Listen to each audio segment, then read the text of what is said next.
And the first technique we're going to talk about is what I call written programming technique. It's one of the simplest of all, and yet it is so powerful that it's almost scary. Again, I've said this to many audiences, but I'll say it to you, is that if you just practice this one technique, it will be worth 10 times the time and price of this program. If it's all you learn is this one technique, it will have an astonishing difference on your results. When I first learned about this and applied it some years ago, I couldn't believe how effective it was.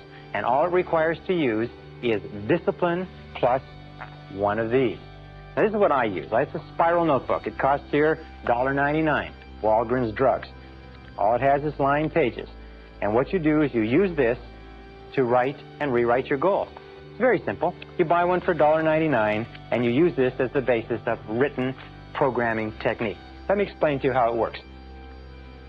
Written programming technique is based on the fact that we learn or take in information three ways. We take in information auditorily. In other words, we hear the information or we speak the information. We take it in visually. We see the information. And we take it in kinesthetically, as we feel the information. Now, any one of these is a good way of learning, or if you like, bringing in information to the unconscious mind.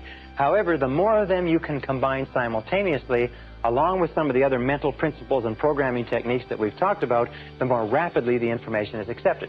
Sometimes, if you combine information in the right way, it's accepted instantaneously as a permanent change in your unconscious programming. Written programming technique is based on this, as are some of the other programming techniques which we'll talk about in the next few minutes.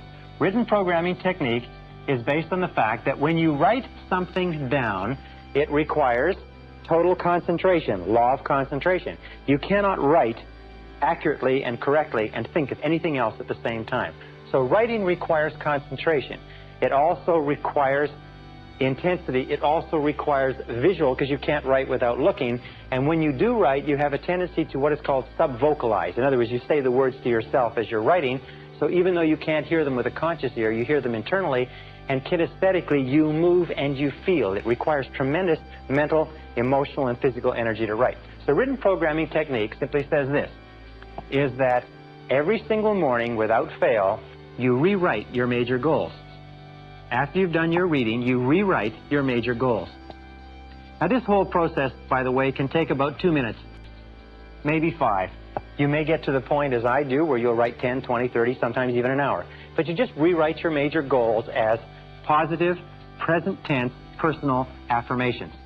In other words, your goals could be, I earn X number of dollars per month. I weigh X number of pounds. I am outstanding in my field. I do this. I achieve. I accomplish. I choose, and so on. Whatever you want to be, have, or do, you just write it out in a series of affirmations, one at a time. Now, you'll find, and we'll talk about goal setting later on, you'll find that as you write your goals over and over again, an interesting thing will happen, is that your more important goals will tend to be rewritten first, and they'll tend to become clarified and to become sharper and more distinct. And every single time you rewrite your major goals, you are driving them, you are impressing them deeper into the subconscious, which leads to the guarantee that they will be expressed in your reality.